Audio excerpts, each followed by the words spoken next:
兄弟们，充电器一定要用好的啊！就是用劣质充电器，不仅会让你的客户流失，而且会有非常大的危险。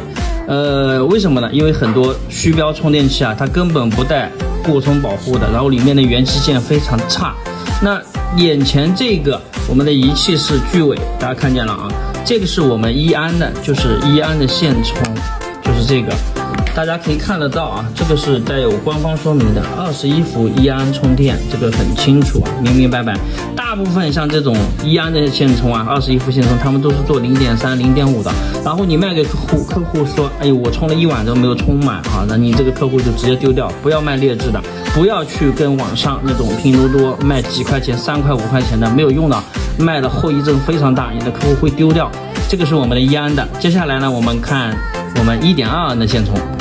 好，我们1.2的线充已经装上去了，这个是我们1.2线充的板子，您看看是不是比你们普通的那种一个的这种座充还要好啊？而且呢都是带保险的，然后阻燃板我们这个 PCB 板是阻燃的，兄弟们，这个是1.2的线充。好，现在我跟兄弟们来报一下我们充电器的价格啊，就是充电器有很多种，那我们从最小的开始说起来，就是我们5伏的。这个写的是1.5安，但是我们是做的一安啊，5伏是水平仪专用。那么我们这个是4块钱，兄弟们啊，就是标标准准的电流。然后接下来说16.8伏跟12伏的，12伏的我们是6块钱，它也是做的是标准一安的，这个是6块钱一个12伏的，就是我们3串手电钻上面有的。那么还有16.8伏的，16.8伏是8块钱一个，8块钱一个。那21伏的这种普通线充，就是这种线充也是8块钱一个。那么性价比比较高的是我们这个大扳手的线充，这个是9块钱一个。那接着我们还来说一下我们的座充。座充嘛，我们来说一下，我拿了一个市场上几块钱的，8块9块钱一个的，这个是座充啊，这种板子您看看。没有保险的这种非常大的隐患，你不要去卖啊！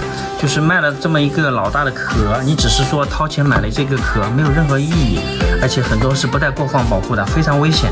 那打开我们看一下，我们的座充，大家做个对比啊，这样子的话比较直观。来打开看，差距就在这里了。这个座充呢，我们是大一款也好，牧田款也好，都是16块钱一个，我们标称叫做2安。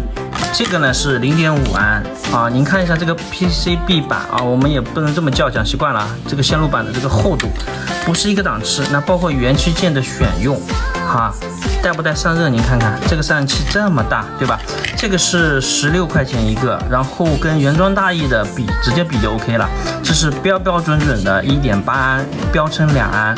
那么我们怎么卖呢？直接卖原装大益的价格，你就卖个50、60，随便怎么用，而且有质保啊。这句话叫做什么？没有对比就没有伤害啊！摆在一起就在这里了。因为现在很多电池装的比较大，2000、2500的。如果说你是10节的电池啊，2000容量的，你用1.8安，就是我们标准宣称2安的，你要充4个小时才能充满。如果是2500的，那还有15节的，还有3000、4000、21700的，这种就是垃圾啊！你送给客户，客户都不会要，或者会说你的质量不好，你店里的生意都不要做了。所以说做好一点的，这个2安的也比较安全，然后充电电流呢在2安左右呢，对你的电池循环也更好。如果说你要用3安、4安用可以，但是对你的电池循环伤害非常大，到时候口碑也不好。好，充电器需要的兄弟啊，可以联系我们了，这个质量又好又稳定。